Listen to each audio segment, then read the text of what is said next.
Hello guys, welcome to my channel. मेरा नाम तैयब है। मेरे चैनल में आप लोग का स्वागत है। तो गाइस देखिए, आज मैं आप लोग को सिंपल बाथरूम पाइप फिटिंग का करूंगा, उसके बारे में बताऊंगा। तो गाइस देखिए, यहाँ पे जो यहाँ पे किचन का है, यहाँ पे होल कर दिया है यहाँ पे, और यहाँ पे दो नल देना है गाइस, एक सेंटेक्स से देना है, एक मोटर का देना है। और गाइस ये देखिए, ये सेंटेक्स का होगा, ये प्रिंस कंपनी का स्टोरेफिट कंपनी द्वारा बना गया सेंटेक्स, 750 रुपये का सेंटेक्स है। तो गाइस देखिए, यहाँ पे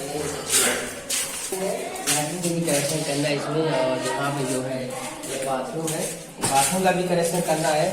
तो गाइज आप लोग प्लीज मेरे वीडियो से जुड़े रहे, मेरे चैनल को सब्सक्राइब करें, लाइक करें, शेयर करें, बेल आइकन दबाना हो।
Gracias.